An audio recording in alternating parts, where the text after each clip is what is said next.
Hello, and welcome to Lion and Mouse Commentary. We are your hosts, Holland and Tori. Two best friends as different as a lion and a mouse. Today we are reviewing Percy Jackson and the Olympians, Book 1, The Lightning Thief by Rick Riordan.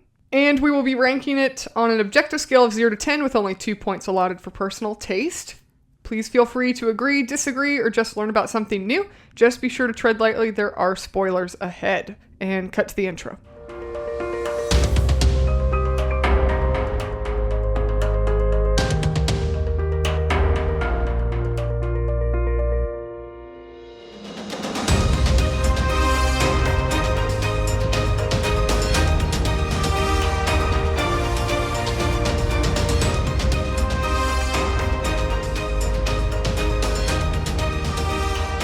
Alright, welcome to the Lion's Den. For our new listeners, we'll be breaking down the scoring system by category as we go, but the full breakdown is also available on our website.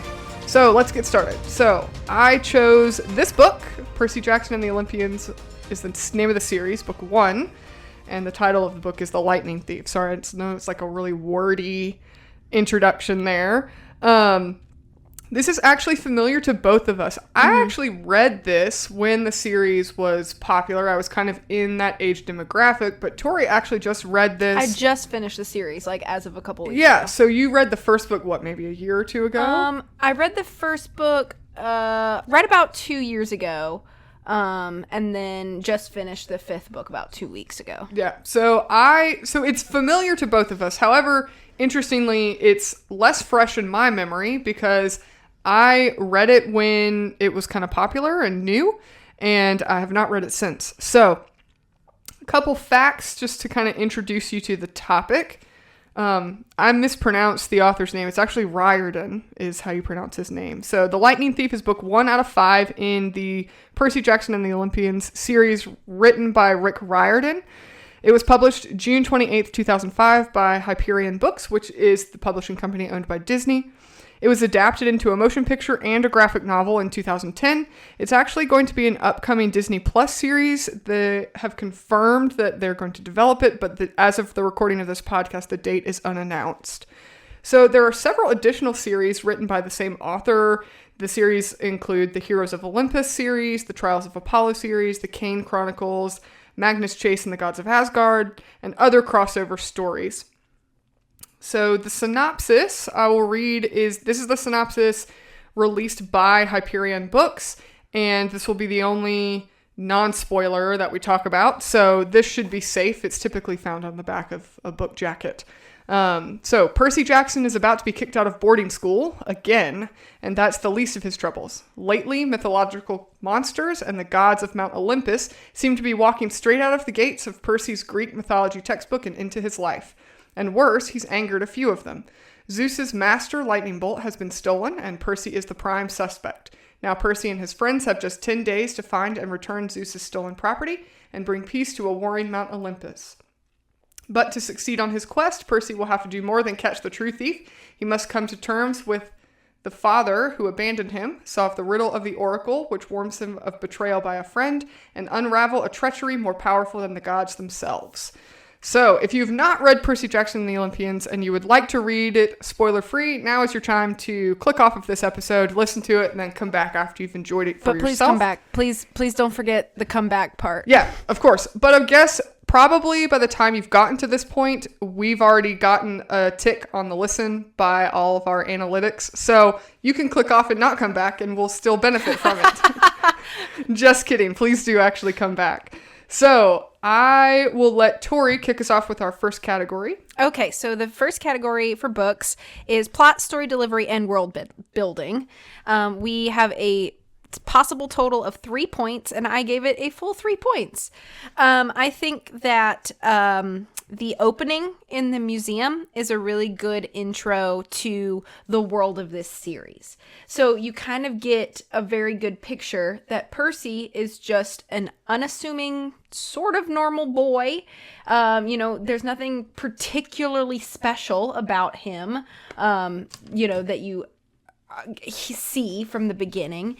And he's just kind of a kid making it through. He's got his normal school troubles, but then you see past what is referred to in the books as the mist, and you kind of start to learn, as Percy does, that like things are not as they appear, and maybe not in a good way, and there could be some danger and treachery here that now we're navigating along with Percy. So I think that whole first sort of scene, if you will, first chapter or two, is a really good kind of setup as to like what we're going to be doing here. This is modern day.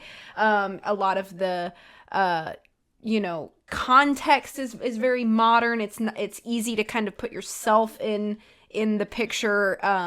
It's nothing like historical. There's not so much fantasy that it's difficult to kind of like find any sort of like emotional connection. I think it's easy to kind of from the bat be like, okay, I understand what we're doing here. And then, of course, we don't understand the whole story, but the establishing scene, I think, is a very good one. It paves a nice way. I think kind of the idea that, like, Mrs. Dodds is revealed to be a Fury is kind of a cool, like, way to sort of see... I guess she would be considered like the first villain that you see in this series. And then it's definitely made clear that this is not all there is. Like, there is much more past this Fury here that could be potentially dangerous to your protagonist. Foreshadowing does start pretty early in this book. And I think in this series, Percy sees the cutting of the Fates string. And that is a plot point that takes a very long time to resolve. So this is one of those series that if you're going to read the first book, it really benefits you to read the whole series, because a lot of things start in book 1 that do not finish until books 2, 3, 4, or 5 even. So the foreshadowing does start very early. And I think that could be frustrating to a reader if they're not interested in continuing the story, or if you're a person like me, you read the first book to find out if you want to continue the rest of the series. So there may be some things that happen. There are some things that happen, I think, in book 1, and if you're a reader that gets through to the end of The Lightning Thief and you're like, I don't really think I want to continue, that might be frustrating to you because there are some plot points that never resolve in this book. And before you go any further, to be fair, our intention of reviewing this book is to not spoil the subsequent books. So right. We're going to be very careful in not spoiling books 2 through 5. So if you haven't read those books yet and you're listening to this, we're going to do our very best not to spoil that moving forward. Yep. I just said that because there are a lot of plot points that integrate into the subsequent books. Yeah. And we don't want to spoil any of that for you guys. I'm just going to try my very best to only spoil what is in this book, because we are going to talk about this book. Right, but anything that happens outside of this book, which is going to be quite a few things that get started in this book, I'm going to try very hard to be vague about, which is why I worded it how I did. I do think that it's great that for a portion of this book, you feel this sense of mystery along with Percy about who his parent is. Because it's revealed pretty early that he is the son of a Greek god. We have no idea. He has no idea. His mother does not give him that information. He's brought to camp and he's thrown into the Hermes cabin where all of the unclaimed kids go. And then you are like... You're not sure at that point in the story if that ever will be revealed. We don't know if it's important at this point. We just kind of know, like, and I think that for me as a reader, I like things like that. I want kind of something to like hope for, some sort of clarity to hope for along with your protagonist. Because sometimes I think you read books and you as a reader hope for clarification on things that the protagonist already has and doesn't reveal to you. So I think a lot of this book series is things you're learning along with Percy. You don't have any information about Percy that Percy doesn't have. Right. And I think that's different than, say, like when we were talking about the Lemony Snicket book. Lemony Snicket knows a whole lot that he does not reveal to the reader. This is the inverse. We're learning everything at the same time Percy learns it. And Percy, as a narrator of the series, is very open with the reader. He tells his story as he knows it, and there's really he doesn't hold anything back as like the narrator of his own story, which I think is a good thing for this kind of story.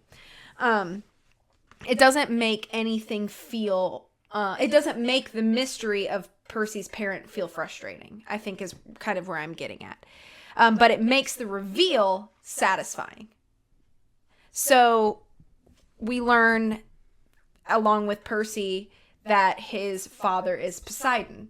And I think when that moment happens, Percy feels kind of like a sense of relief, like he's starting to kind of learn his own identity, but there's also a little bit of hesitation in that, because it's hard to kind of be separated from everything you know, and you're in this foreign camp, and you're learning all of these things about, you know, monsters and things that you didn't really know existed, and now you kind of find out, like, you're finding the whole half of your lineage here is way bigger than you ever anticipated. So I think there's a lot of emotion that comes with that, but I think it all translate very well without feeling like heavy. It doesn't feel heavy when you read it. So I think that builds the world kind of well. It's like this book is a lot of setup. It is a lot of setup, but I think it's important setup, and I think it's set up very well. I think I'm going to kind of move into the main gist of the book, which is the quest. So Percy, Annabeth, and Grover are sent on this quest, and I think that the potential is there that this is either going to go by way too fast or it's going to feel way too boring, and I think we don't get either of that. I think we get a nice pace. We get nice moments of tension with rest. We get nice moments of heaviness with humor. I think that the quest as a whole feels very nice flow-wise, and you feel like you're moving without, like, running all the time. I think that the first central villain, choosing Ares, is a very interesting choice to me. Percy and Annabeth and Grover know direct descendants of Ares back at camp, and so I think throwing him in as sort of like your first central villain is a strange choice. I don't know how I feel about it even now.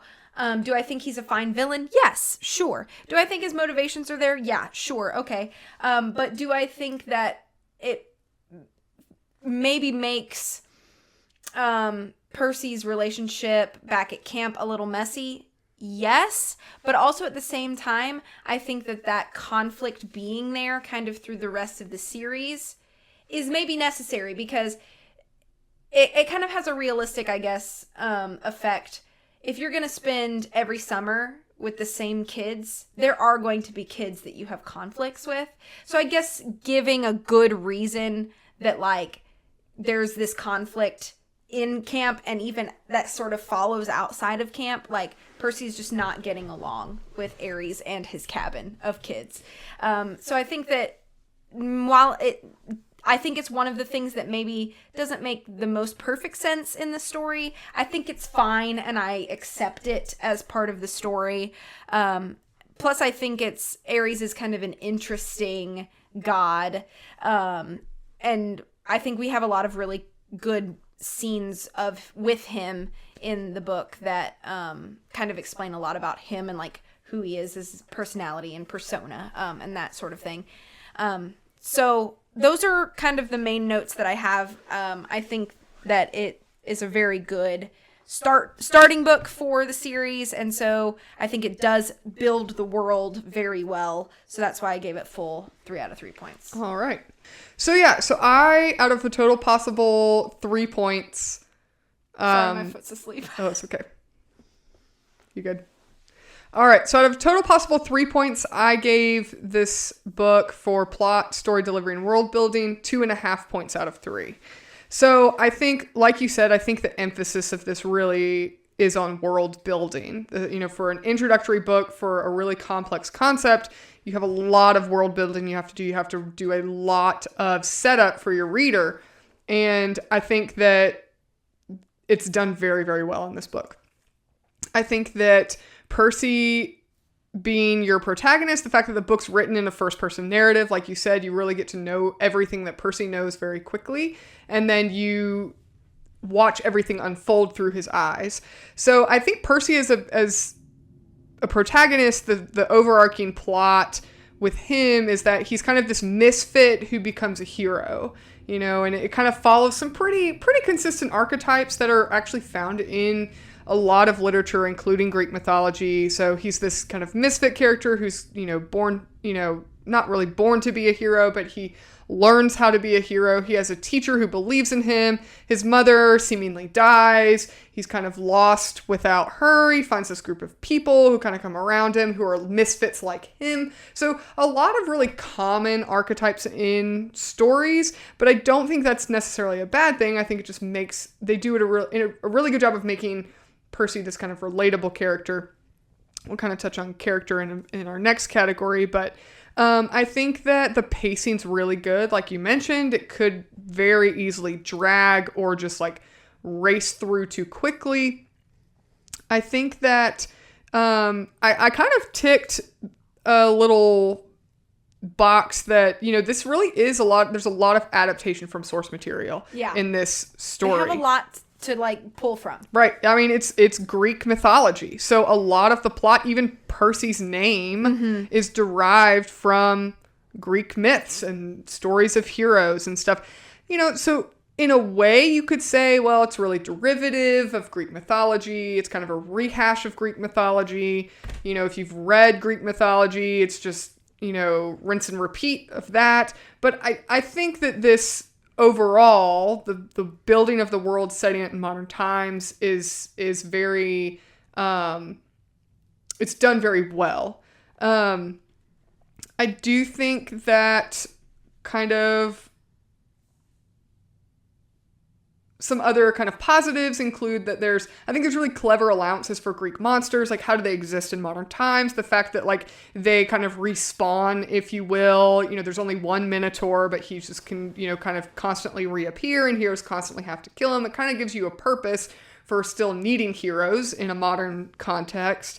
The way that they still have ancient style of combat with swords, the reasons for not being allowed to have cell phones, things like that, I think are done really, really well of kind of explaining all of these nuances where you could easily have a question, well, why can't Percy just fly in a plane from New York to California? And it's like, well, he would get struck by lightning by Zeus. So, which is a cool, like you said, it's like a small thing, but like it just adds to the world, Right, and it makes the story so much more believable because the author has thought out all of these, well, what ifs and why not?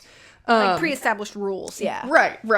I think that, as far as moving the plot forward, Percy, Annabeth, and Grover, that trio, you have this trio of people with kind of distinct personalities to kind of work together to move the plot forward. I think in Camp Half-Blood, you get that kind of summer camp feel, which is really, it's a really good way of introducing this. I think that when they're in Camp Half-Blood, this kind of paced reveal of the Greek gods and all the exposition that has to come into play with that is just paced very well. Yeah. Percy's learning all of this, and therefore the reader is learning all of this, and there's a lot of exposition in this book. A ton. I mean, while I was specifically reading, I was making note like, oh my gosh, like Chiron's explaining like a page and a half, but it doesn't feel like I'm reading a textbook. Right. So I think that delivery of the story to build that world is just done very well. A couple things that I just had some kind of, I guess you could call it negative notes. When Percy's mother dies, this is really glossed over by everybody. Like, that's true. Percy, they're like, oh, sucks. Okay, bye. Okay, now we're going to put you in the Hermes cabin and let's start learning how to fight with swords and play capture the flag. It's like, this this boy, he's 12 years old, he's a 6th grade boy, just lost the only person in the world who loves him and cares about him, and he is almost just like glossed over it. You know, now granted, they kind of explain that with the fact he doesn't really believe she's dead, but I still think that, like, we just blew past that fact really quickly. I mean, he watched his mom disintegrate before his eyes. I wouldn't necessarily want him to have this, like, meltdown, but come on, can we just, like, make it a little more realistic? But I get it, you kind of have to push the plot forward.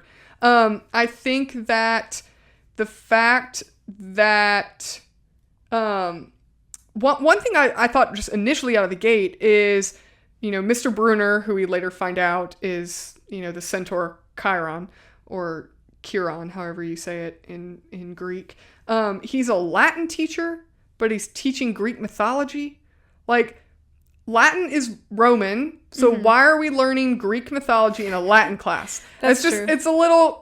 You would think, if anything, it would be like Roman mythology. Or like world history. Right. Like, you could have a world history teacher teaching you Greek mythology. So I thought it was a little weird that it's like your Latin teacher teaches you Greek myths and brings in Greek armor and, like, has all this stuff. And I mean, sure, he's a great teacher, but how does this have anything to do with learning Latin? One part I really thought with this kind of road trip, I thought it does really good of kind of balancing this action with exposition. But I did think the part with the Lotus Casino was completely pointless. All it did, the only purpose it serves, was to shorten the timeline. It gave them less days to work with. So my note on that is, it is pointless in book 1. So, right, but we're talking about book 1 as a standalone. Right, okay, all right. Okay? Well, then with that, So, I'm just saying, okay. just book 1 as a standalone. As a standalone, yes. It is okay. completely pointless. Nothing happens to these characters with that scene, except that the timeline, their deadline, just got way shorter. Yeah. So I think that, you know, without spoiling anything, I think that if it's going to come into play in later books, which it may or may not, Tori, then I think that they should have had some significance other than we just sped the deadline by faster. Okay. I think that the book, with the general story delivery, I think it does get a little bit repetitive in kind of that delivery. It's like there's an action scene, there's dialogue with exposition, then there's an action scene, then there's dialogue with exposition. It's just that is kind of the rhythm of the book over and over and over again. And when you're reading it, especially if you're reading the book in one sitting, it seems very redundant. It's like, okay, we're going to fight this monster, and then Annabeth's going to talk and explain more about the gods. And then we're going to fight this other monster or go beat this challenge. And then we're going to have another conversation with somebody about the gods to explain more of why stuff is happening. I just think that kind of redundancy can get a little redundant when you're reading the whole book in one setting.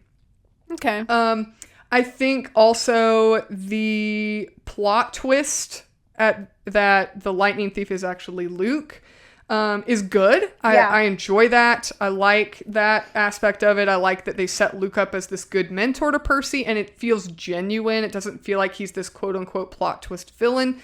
He really does seem genuinely kind to Percy, to really want to invest in him. He doesn't seem like, you know, fake or slimy. But then at the very end of the book, they have this kind of plot twist. He gives this whole monologue. And then at the end of the book, they're like, oh, by the way, we're just going to leave him alone for a whole year until camp starts back. And then we'll take care of things.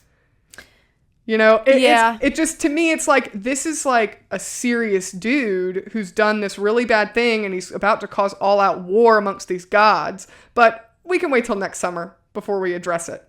I just think at the end, I was kind of like, we can just sit on this for a year and wait. Like, I thought this was cataclysmic, Right. a cataclysmic, possibly world-ending event of the Olympian gods coming into war against each other. But then Luke gets away, and we can just wait a whole year. So, I mean, in the big picture, I'm being very critical with this, and I'm not trying to be hypercritical. But those were kind of the notes that I think that, as a standalone book of Percy Jackson and the Olympians, those are kind of some of the flaws that I see. But like you said, I think a lot of this, you do need to continue reading the series. It is one long story, kind of like an epic, which is, ironically, like a Greek epic. But I do think that there are some aspects that seem a little kind of rinse and repeat of Greek myths. And then there are some parts that do seem to be kind of redundant or pointless. So that's why I gave it 2.5 points out of 3. But I do think that, if it was world building alone, I would give it 3 out of 3 points. But because we also have to kind of consider the plot and the delivery of the story itself, I gave 2.5 points out of 3. Okay. The next category is quality of writing, which we allot 1 point, and I gave it that full point. I think that this book really does feel like it's from a young boy's perspective, and I don't mean that as an insult to Percy, because I think that he is a good narrator, and he helps us kind of see the world from his eyes, and he does that effectively. I think that you believe that you're being told this story from the eyes of a 12-year-old boy, but he's not stupid or, overtly childish or anything like that. So it's fine. I like it that way. I think there's a lot of great one-liners in the book. I think that Percy as a narrator has a lot of humor he has this almost sarcastic, dry humor to a lot of things, which I think is unusual in child narrators. But I like it. I think it fits him. It kind of helps us learn more about who he is as a character and like how he, views the world around him. I think it helps to have the good balance that we have between dialogue and narration, because there is so much to establish in this book. And I think there's a nice balance between Percy kind of just explaining to you as a narrator and him just or just seeing the dialogue and conversations happen from other characters. I think there's a good length to the chapters and the book as a whole. I don't remember any time where I felt like, oh, that chapter's already over, or, oh my gosh, when is 4 more pages in this chapter? I feel like we've been doing this forever. So I think everything's broken up very nicely. Each chapter on its own kind of feels like it's got a nice beginning, middle, end, like something's getting done every chapter. And nothing ever feels like filler. Which I think is good. I think I never noticed any like typos or editing errors or anything like that. I do think it's nicely age appropriate. I think, I would feel comfortable letting my child read this book. So something like that wouldn't be a problem. And I think that there's good use of vocabulary as well without it seeming like overly flowery. But it doesn't feel dumb either. So I think it's just a good balance of writing. So that's why I gave it the full point. All right. So for quality of writing, I gave it 0.5 point out of 1. I agree. I do think it's extremely age appropriate. I think that it's written to the reading level and interest level of somebody who is Percy's age. So about a 6th grade, 6th, 7th, 8th grade, maybe even 4th, 5th grade reading level is kind of about what this book reflects. I think that the book overall has a really good use of building tension and foreshadowing with Percy's observations. So like Percy's the one seeing these kinds of red flags, like when they're in Auntie M's emporium, and he's noticing these things that just don't seem right, or his observations throughout the book kind of have you as a reader seeing things through his eyes find some eeriness to what he's experiencing. And I think that's a good way to build tension, especially in a book that has so much information to give you. Right. It kind of fills the need to continue to build the world and inform you, but then also to kind of give you that mood that, something isn't quite right. To that note, he's some things it's like, wow, he's extremely perceptive for a sixth grader. Like a sixth grader probably wouldn't notice that, but it does flesh out the story really well. I think the dialogue, especially, got to give huge props to writing dialogue that gives you a lot of exposition without it feeling like the character is reading a textbook to you. Yeah. Just absolutely feels organic to the characters. It sounds like something that the character would say, whether it's Annabeth or Grover or Chiron or Dionysus. Did I say his name right? Yeah. Yeah. Whether, any of those characters, while they're explaining things, or even, Ares and, the gods on Mount Olympus, whoever is speaking to explain things to Percy, it sounds like it's coming from that character. They don't all have the same voice, if you will. Mm-hmm. Again, the only reason I didn't give it a full point was because that kind of repetition of action, then dialogue, then action, then dialogue, action, then exposition just does feel a little redundant while you're reading the book. Even within a chapter, but then even chapter to chapter. It just seems very repetitive. And so I think for me, rhythmically in the book, it was like, all right, well, we finished the action scene, so now we know what's coming. Grover's going to talk about, the satyrs. And so I think overall it's written very well, but I think just the delivery, because you have to be given so much information, it's very difficult to kind of keep that rhythmically feel like it's flowing really well versus this kind of redundant marching repetition. So 0.5 point out of 1 for me. Okay, so the next category is characters, which we have a possible total of 3 points. I gave it 2. So I think there are a lot of really good things about the characters, and then I think there are a couple not good things. I do think that Grover and Percy's relationship feels really believable from the start. Grover is a character that I think it takes time for the reader to warm up to him. And I don't know if that's purposeful, but I think it's effective, because it's very evident that Percy is very important to Grover. And then through the course of the first book, you learn that the reverse is also true, that Grover is very important to Percy.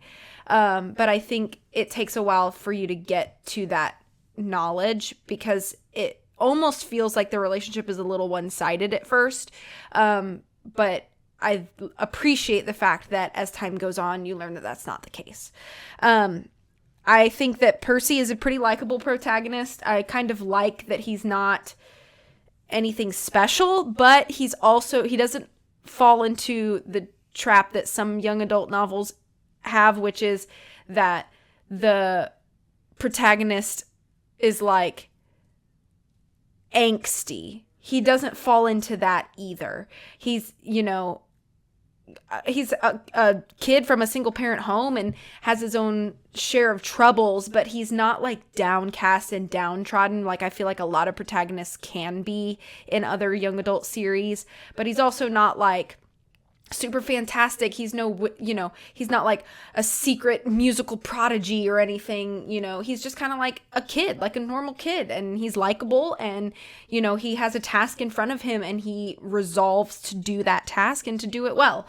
And I think that you don't need much outside of that, because you get to learn who Percy is through the whole adventure, and I think there's a lot of value and merit in that.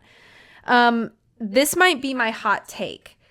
I am not a huge Annabeth fan. I feel like that is a hot take, because I feel like she is a fan favorite character. She is a fan favorite character, and I do not dislike Annabeth, but there are certain aspects of her that I found, I guess, annoying.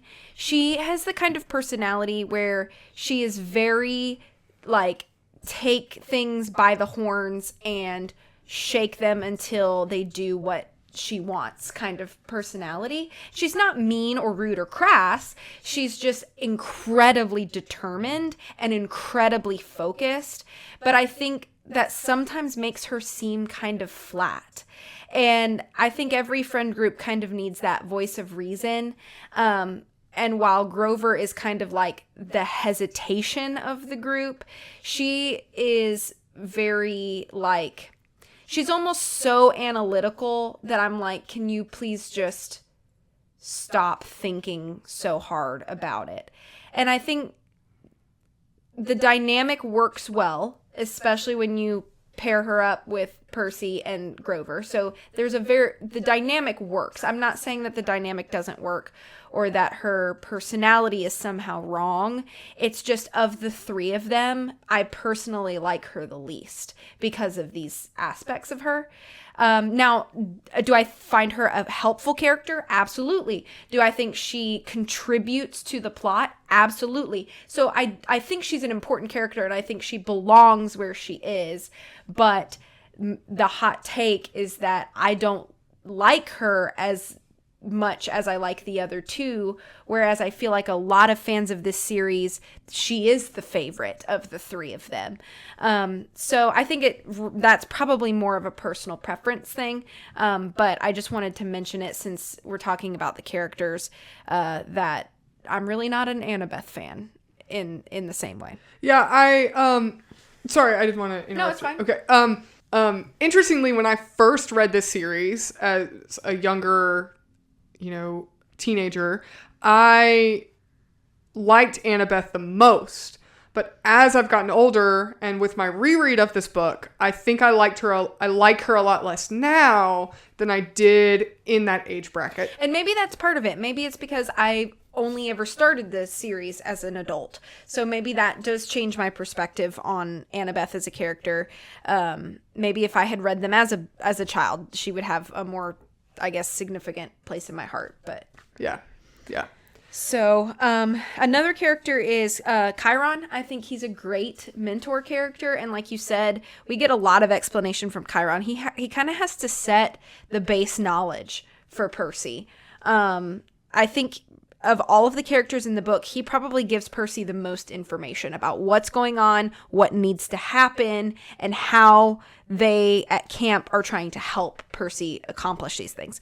I think that he is a great blend of sort of like strict leader teacher character and like compassionate caregiver. I think he has both sides to him that come out often in the book, and so I think that makes him very likable and very trustworthy. Like, you put your trust in Chiron pretty early, I think, as a reader, and I think that's good. I think there should be somebody that you feel like you can trust pretty early on. Now, the reason that I didn't give it full points is because I feel like this book, and it's really not the fault of the book, but it has to be done, but because of that, it loses some of its impact. There are lots of characters that have to be introduced in this book. There are a lot of campers. There are a lot of cabins at camp. And I think what happens is that a lot of the other campers, outside of Percy, Annabeth, and Grover, most of the other campers in the first book, they disappear. Well, and Luke. Luke becomes significant. But the other campers, it's like you hear their names once and then they're mentioned, but you never really get the chance to know these campers in the first book. So it feels like a whole lot of names, and they're really hard to memorize because you can't associate them with any personality traits or anything like that because they don't have the time to give you any of that. So the rest of the campers, they feel kind of messy. They feel kind of forgettable in this first book. And I think that's a shame because there are so many interesting campers, but we just don't get the chance to know any of them because our focus can't be there. There's too many other things we got to get done in this book, but they still have to be introduced to us to get the feeling of how broad the camp is and what it encompasses.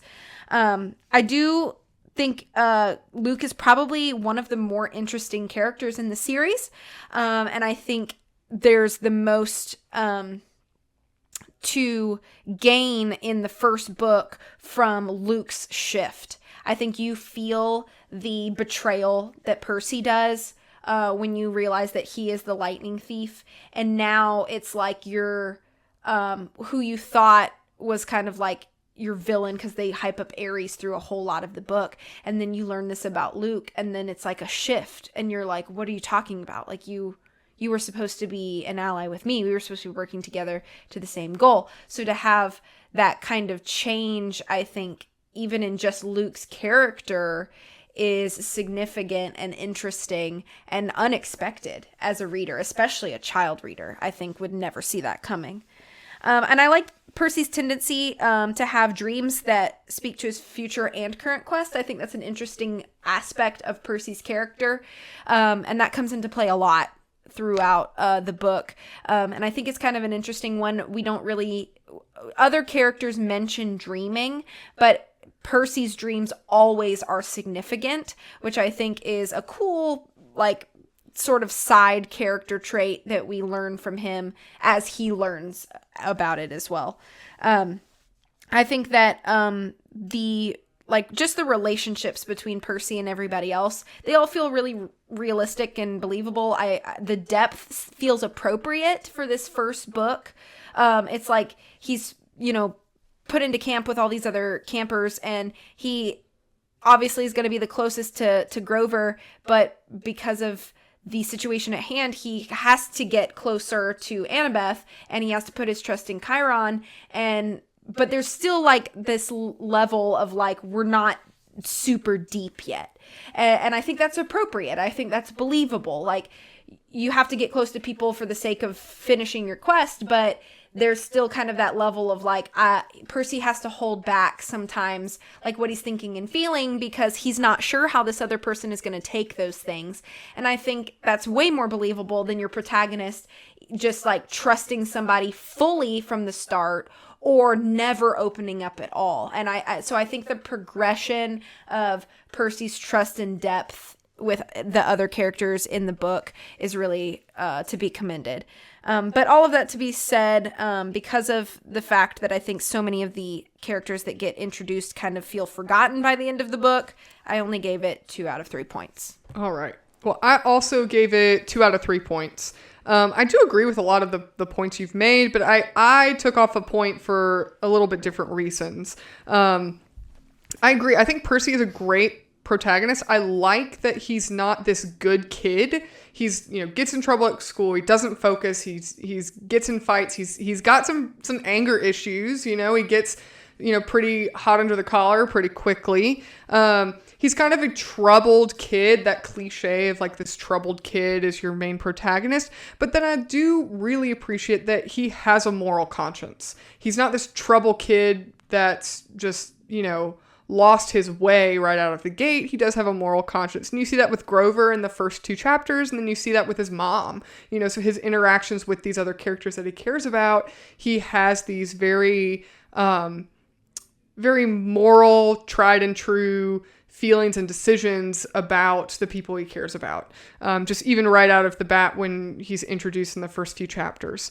I do like that he's pretty quick-witted as far as his kind of sarcastic sense of humor, but then also while he's thinking through and solving problems, he thinks pretty quickly. Like when but then he still has that kind of moxie in him. Like he decides to send Medusa's head to the gods. He mails it to them, things like that. Grover, I think, is a great character as, he sees himself as Percy's protector, but has this really interesting dynamic because he's a failure. He's failed at his job, and he's kind of on the edge of being, losing his job, if you will. And so he needs that quest with Percy to kind of achieve his end goal, but he still has this affection and compassion for Percy as friends, so that, he wants to help Percy, but then he also has kind of this motivation that he's failed once before as a protector, and this is kind of his last chance. I think they give him a great motivation for that, to where he isn't just following Percy around like a puppy dog. He has his own motivation as well. I do also think, Chiron as this kind of mentor teacher figure, which kind of is true to his role in Greek myths, as he kind of explains in the book, but then it also fits really well in his relationship with Percy. Annabeth, I do think that she is interesting as a character because you need a subject matter expert in the story. You know, Percy needs somebody who has been living at Camp Half-Blood for a really long period of time. She's most familiar with the gods. She's most familiar with her training. You know, you can't take Percy, who knows nothing, he's new, and Grover, who's a failed protector, and send them out on a quest. You need somebody to kind of fill that role of, look, I know what's going on here. Here's a good plan. And then it's beneficial that she's also the daughter of Athena, so she has this kind of strategic ability about her. But I do think, I think you have some good points that she does get kind of bogged down by that, and it makes her a little frustrating as a character. But I do think that interesting dynamic that she wants her chance to have a quest and to get out and finally get out of Camp Half-Blood and do something. I do, though, think it's pretty stale. It gets stale very quickly that she's like, I can't like a son of Poseidon because Athena doesn't like Poseidon. I just think that's just a little... I mean, it's just really... it's a cheap shot, I think. Yeah. I think it's a weak excuse. It's just cheap. Like, she was all for, like, you know, helping Percy out, and then she's like, oh, wait, my mom doesn't like your dad, so we can't be friends. Like, I mean, I guess it's possible that maybe it was just more believable for me as a kid because it's something that, like, a young teenager would think. So maybe it just seems more believable as a younger reader. But as an adult, it's kind of like, girl, you're being stupid. Like, don't do that. Right. But again, I think that could be, like you said, maybe a younger demographic can kind of look past that.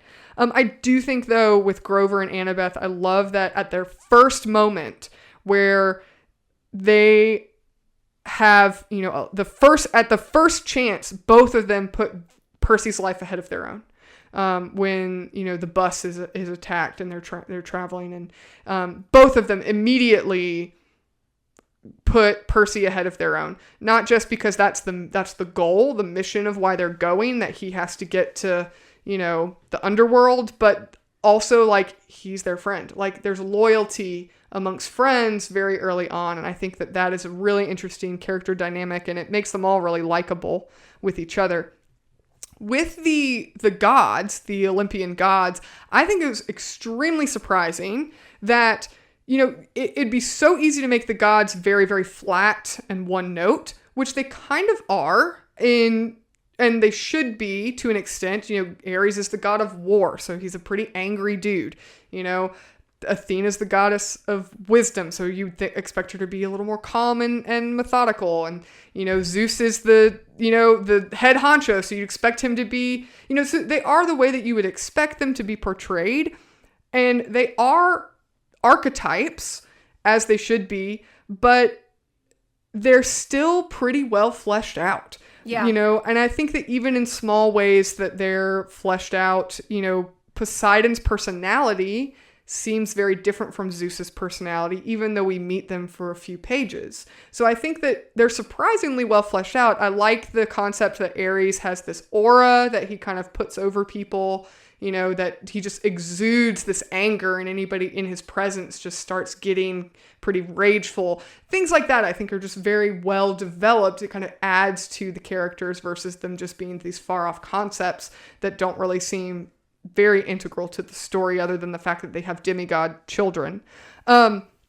I do think a lot of the campers, their characters do kind of get lost, like you kind of mentioned. Clarice really is just a stereotype. Yeah. She's the school bully stereotype. It's interesting because she's a female character, and usually that would be reserved for a male bully for Percy to encounter, kind of. But I do think they make it a little more interesting with her being a female. But again, it's still pretty one note for her. Luke, I do like that they've integrated into him this kind of bitterness towards the gods and his kind of anger towards the gods and who they are and what they stand for. So then at the end of the story, when you find out he's the lightning thief, it's really not that big of a surprise in the sense that it's consistent with his character. Right. It's a surprise that because he cares for Percy, and why would he betray, Percy like this and betray Camp Half-Blood like this? But when you've learned that about his kind of inner perspective and this inner monologue he kind of has as far as his opinion towards the gods and Mount Olympus, it's really not that surprising that he would make that decision. It's still consistent with the character. Percy's mom. I freaking love Percy's mom. Oh, she's Gotta the touch best. her. I should have mentioned her, but she is a wonderful woman. She is a gem. Mm-hmm. She's a gem. We all want moms like that. Yeah, I think that the way that she sees Percy for who he is, she makes him feel loved. She cares unconditionally about him. She wants his best. For a lot of young adult stories, most of the time, I can't remember where I heard it, but it's like when you have young adult novels, you have to kill off the parents because a teenager can't have adventures with their parents in the picture. So a lot of times these kinds of stories make the parents completely unlikable or even hateable, or they're dead, so that the kid can go off and have an adventure. And I love how Percy's mom is not that stereotype. She loves Percy. She sees him for who he is. She thinks the world of him and she wants the best for him, and she'd do anything for him. And even you find out, she stays with, smelly Gabe to help protect Percy. She's in this horrible relationship with this horrible man because she cares about her son. So I think Percy's mom is such a great character. She's a wonderful character. I think that she's the mom that takes a genuine interest in her son without being cringy or overbearing about it. And I think that that's really hard to find in children's series. Absolutely. Absolutely. The reason I did not give this a full 3 points is my biggest gripe, if you will, in this story when it comes to the characters is that Percy is the protagonist of the story, and he really doesn't grow or change throughout the entire story. Everything in the story kind of happens to him. Things are happening to him. He is making decisions and making choices and going places and doing things and learning new stuff. But Percy really, as a character, in my opinion, when reading this book, he is the same person at the end of the book that he was at the beginning of the book. He just knows more, and he did some exciting stuff. And I think that it would just be more valuable to have him have some kind of arc in this story. I think again, there's so much information in this book. The world building is massive undertaking. So you can't really have this much world building and then have a huge character arc, because then you'd just be way too bogged down. But we see Grover grow and change. We see Annabeth grow and change. We see, Percy's mom change as a character. We see all these characters grow, and they're different at the end of the book than they were at the beginning. Even Luke, who's an extremely minor character, he's different at the end than he was at the beginning. But I think that Percy, as your protagonist, he should be the one that grows and changes the most. And I feel like in this story, just the nature of the book itself, everything happens to him. It's all external. Nothing internal changes in him.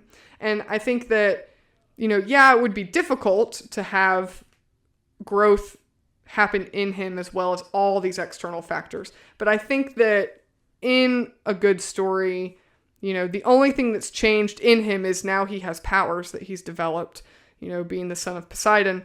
But I think that he should have had some, even if it was just the most minor arc or whatever, even just he appreciated his mom more, or just something that just showed a little more growth than what he has in this book. Again, I know it's kind of a big ask considering all the other things that occur in this book, but that's why I personally gave it 2 out of 3 points. Okay. So the next category is personal taste and preference. Total possible 2 points. I gave it 1. So I like this book and I loved this series. It's very easy to read, and I feel satisfied at the end of it.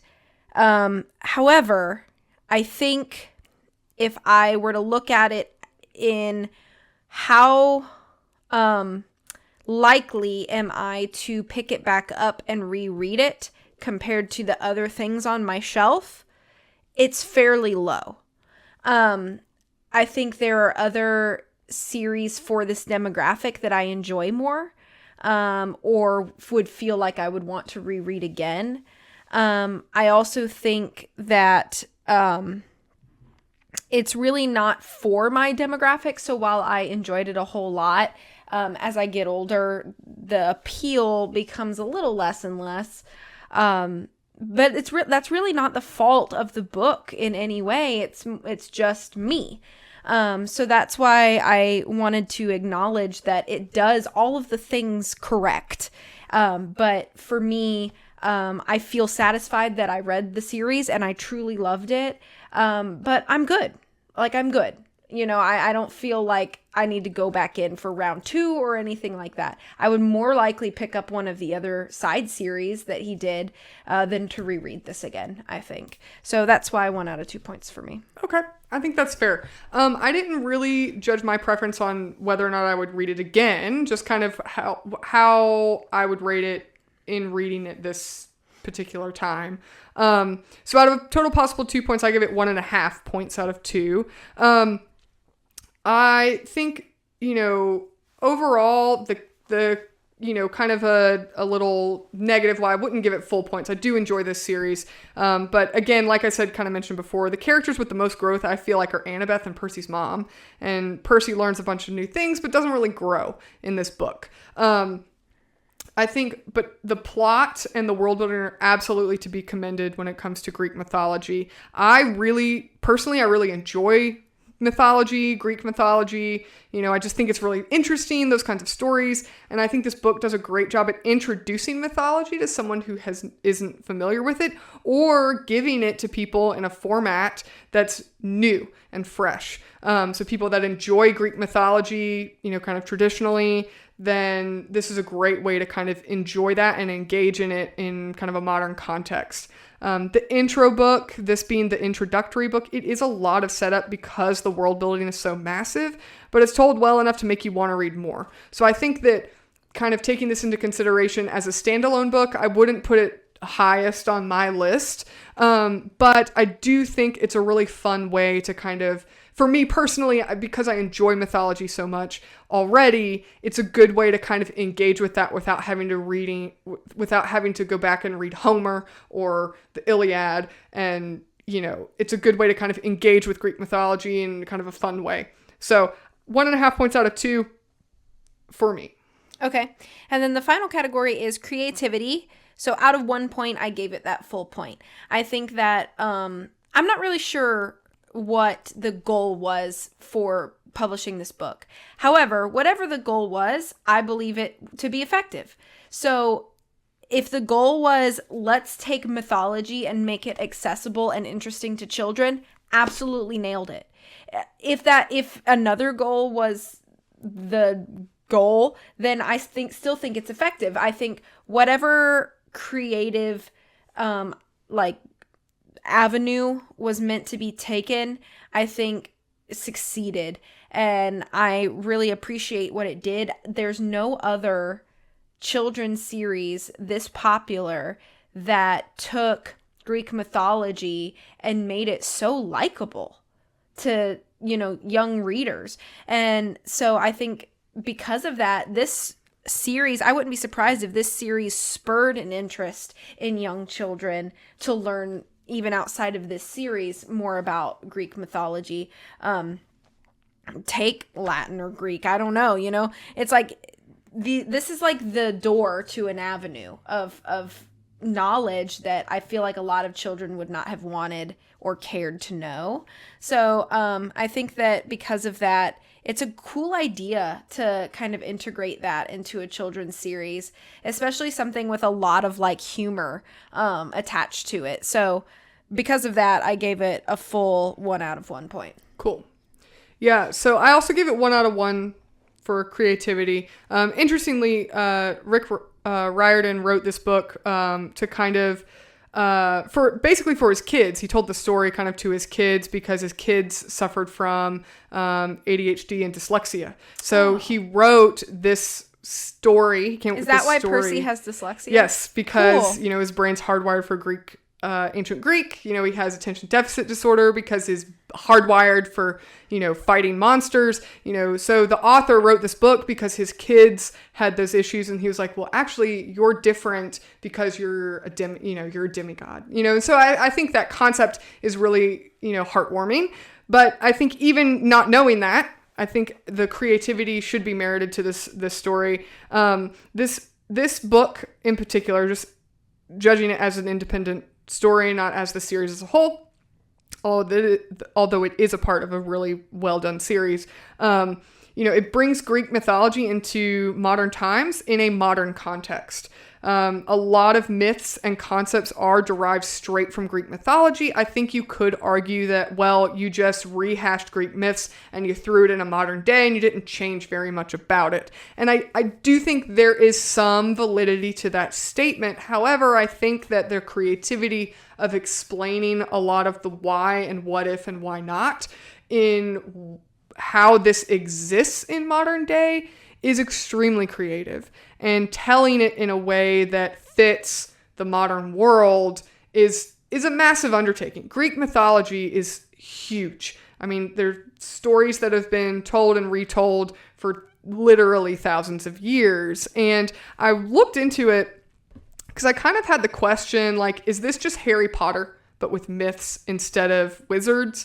And I would kind of disagree. Harry Potter came out in like 1997, 1998. So I was kind of like, did this author just copy Harry Potter, but just make, instead of you're a wizard, Harry, you're a demigod, Percy, So I kind of wanted to take the devil's advocate route and see, okay, well, what other stories were out there? Like, around and after Harry Potter, because Harry Potter was a massive success. So you look at books that were kind of popular around the time that Percy Jackson was released. Two pretty big ones were Artemis Fowl and the Mortal Instruments series. Both of those took mythological, fantastical entities and brought them into a modern context and explained how they exist in a modern world. I would argue that Mortal Instruments' demographic was slightly older, though. No, I would completely agree. I was just kind of doing broad, like what other books have fantasy elements in a modern context and explain how they exist in the modern world, and versus a historical fiction, taking place in ancient Greek times. So yes, I would agree the demographic is different. Even for Artemis Fowl, the demographic could be a little older. Different. Yeah.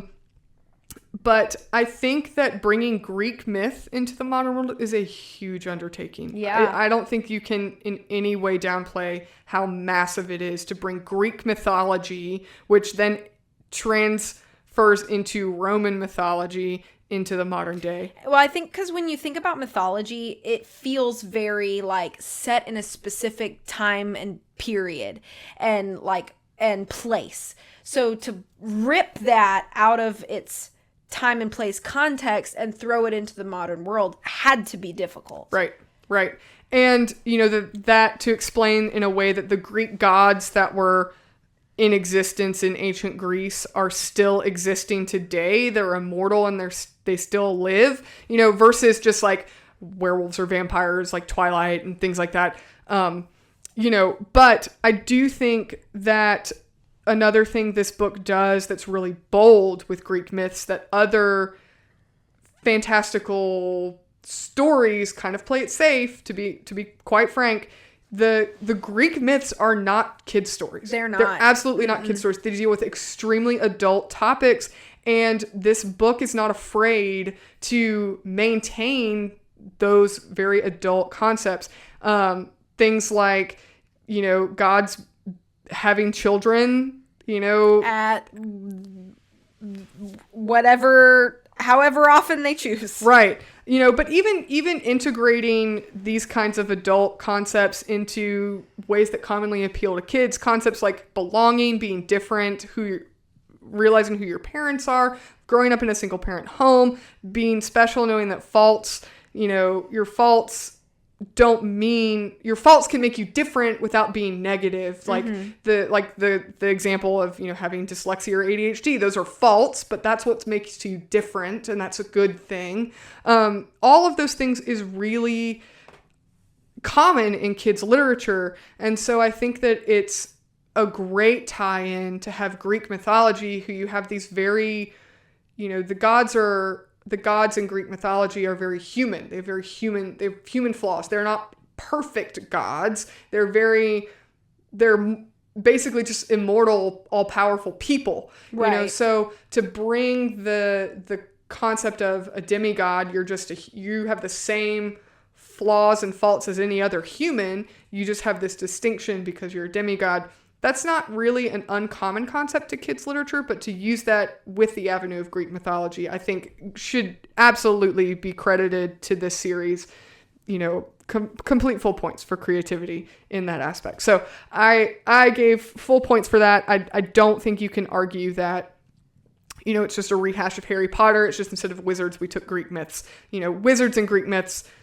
I mean, wizards have been told in stories way before J.R.R. Tolkien, ever wrote Lord of the Rings trilogy, and there's so much flexibility with other fantasy stories, and there's very little flexibility with Greek myth. And so I think that Rick Riordan did an amazing job of integrating a very inflexible content into a modern day while it all still makes really good sense and feels organic to the world that he's built.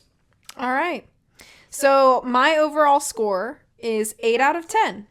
My score is 7.5 out of 10. Okay, so pretty close. All right. Pretty close. Yeah. All right. Any final thoughts from you? I'm sorry, I just went on a little tangent there. No, that's fine. I think I pretty much hit everything. I really like it. I recommend the series. I do. I think that, just know what you're getting into, I guess. Don't expect anything like, super adult or deep. Although there are moments that I think are nicely deep and emotional, but just know what you're getting into, and I think you'll enjoy it a lot because there really are some incredible creative things that you see throughout the series. Yeah, and I do think that Tori and I have kind of talked, a little side note here, moving forward, we may decide to do, books 2 through 5, but we're kind of debating whether or not that would be kind of a Patreon exclusive content. So just so you guys listening know, if you want us to keep doing Percy Jackson and you want it to be part of our main series, or if you would prefer to kind of have that be exclusive for our Patreon listeners, we'd love to hear some feedback. So feel free to send us a message on our submission box at our website. Or connect with us on our socials. Yeah, and we'd love to hear from you guys. All right, so let's move into some lightning round questions. Okay. So, favorite character? This one is hard for me, but I think I'm going to land on Chiron. I just think that he is a great adult figure in Percy's life when he doesn't have many, and his mom is gone, and so he needs an adult to kind of rely on, and I think Chiron fits that role really well. Yeah. So I just in doing this review now, I think I kind of changed my answer, and I think my favorite character is Percy's mom. Okay. I think she's just fantastic. I found myself really kind of falling in love with Percy's mom as a mom figure. While I was reading this book, she's just great character. Another character I really like, I wouldn't necessarily want to hang out with them, but a character I really liked in this read through was Ares. I really liked him as a character. He's very interesting. Yeah. Least favorite character? In this book, probably Annabeth. Sorry. Whoa, out of all the characters in the book? Maybe not all of them. Out of no, okay. I'm changing my answer. Dionysus. Yeah, I don't I think he's kind of flat. Yeah. He doesn't really do much. Yeah. So I'll say Dionysus. Yeah. I think Clarice would be my least favorite. Okay, I just think she's boring. She's completely flat and boring. So. Okay. Yeah. Kind of one note. Yeah. Favorite monster battle? I like their Medusa scene. I think it's very fun. And I think that the whole build up to that is very nice. So I would say the Medusa scene. Yeah. So. Yeah. I liked the battle in the St. Louis Arch. Okay. Yeah. Yeah. I thought the stakes... I was just there. You were. Yeah. Took a trip. Did. Without me.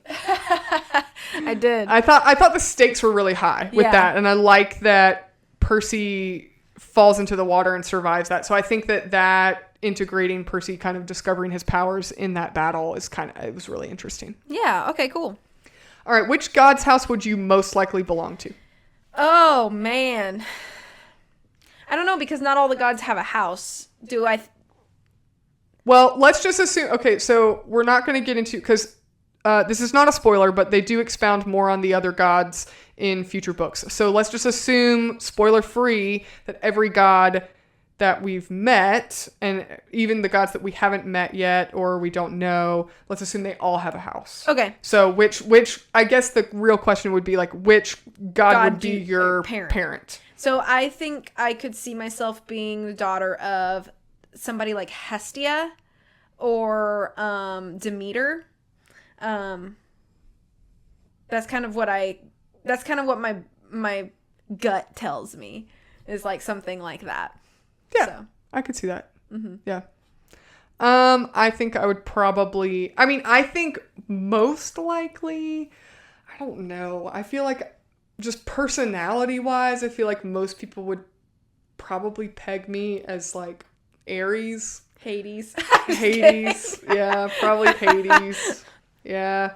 I don't know, but I kind of feel like... Well, I would say Athena, but I'm really not, like, super thoughtful. I could see you like Artemis. Yeah, I feel like, because she's the goddess of the hunt. Mm-hmm. So, and in Greek mythology, I believe in Greek mythology, she's technically a maiden. Mm-hmm. So she technically wouldn't have kids. Right. But I feel like if there was one with my parent, I feel like Artemis would be a pretty good one too. Ironically, I think it's funny, like Artemis Fowl is the book. Like Artemis is a woman's name. That's kind of a joke in that book. But that's a little side tangent. So which god's house would be the most fun and which would be your least favorite to be a part of? So if you were just going to be living in one of the houses that we've been introduced to in this book. So of the places we are aware of, so which would be the most fun, do you think? And which would be your least favorite house to be kind of thrown in? Most fun would probably be the Hermes cabin. My least favorite to be a part of would probably be the Zeus cabin. I feel like the bar would be so high. Like the expectation on you would just be like ridiculous because you're a daughter of Zeus, and it's like, oh gosh. Yeah. So. Yeah. I feel like the most fun would probably, well, I don't know. I feel like Hermes would be the most fun, but I feel like Hermes could also be really annoying because they're all like stealing stuff from each other and like messing with each other. I feel like it would be very chaotic.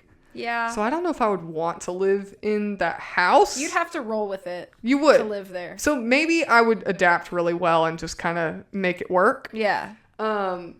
Least favorite probably would be... I feel like Athena would be so boring. I feel like you'd be there with a bunch of nerds. They have like a library wall in that cabin though. I mean, that's okay. Wow. You can read some books, but like, I feel like you'd be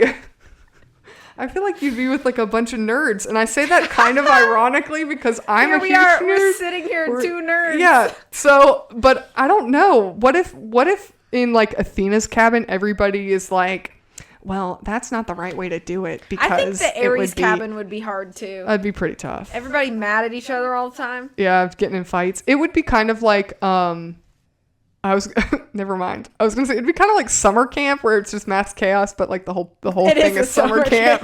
So never mind. We can strike that from the record. Leaving that in. No, you can leave it in. It's all good. Okay. Next question. Which mythical creature would you want as your companion? So a centaur, a satyr, or a chimera? These would all be really cool. But a chimera would be really cool. It would just like change all the time. That'd be neat. I'll say a chimera. I feel like I would probably say a chimera. But also, like, if I had a centaur as my companion, I like catch a ride places. I guess that would be up Or to would that them. be insulting? I don't know. Would it? You know? I don't know. I feel like that could be pretty dope. If you could like, hey, can you just give me a ride down? But it'd be wherever? like asking your friend to give you a piggyback ride everywhere. Right, but maybe they wouldn't mind because it's like, you know. I don't know. I don't know any centaurs. I don't either. We'll have to find one to ask. All right, last question. Which mythical weapon / item would you prefer? Percy's sword, Annabeth's hat, or Grover's flying shoes? So, I like to avoid conflict. So I think I would pick Annabeth's hat. Because I'd be like, I'm just gonna nope on out of here. Nobody would know. I feel like that would have a lot of practical uses. Yeah. You're at a party and you're like, I'm ready to leave now. Yeah. Just put the hat on and leave. You're on like an awkward bad date and you're like, I'm gonna go to the bathroom. Hat on. Run away. That would be really practical. Yeah. I think I would pick the shoes though. Oh, Like, okay. I think that would just be handy. Well, you're so short. I feel like you should pick the shoes. Then you can like reach all the tall stuff. Like just turn your shoes on and like. But I've been dealing with being short my whole life, so it's fine. I'd rather have the hat. That's true. I feel like, again, transportation would be handy. So I would probably go for the shoes, bearing that I could like actually survive a trip to the grocery store with those shoes on. So, all right. Well, thank you guys so much for joining us on this episode. We look forward to having you back next time. You can follow us on our social medias. Twitter, again, Lion and Mouse Pod. Instagram is Lion and Mouse Podcast. Our website is lionandmousepodcast.com, where you can also find our rules of engagement, notes from each episode, our suggestion box where you can tell us what you'd like us to review next. You can also support us on Patreon. We have some cool gifts and exclusive content for that additional support.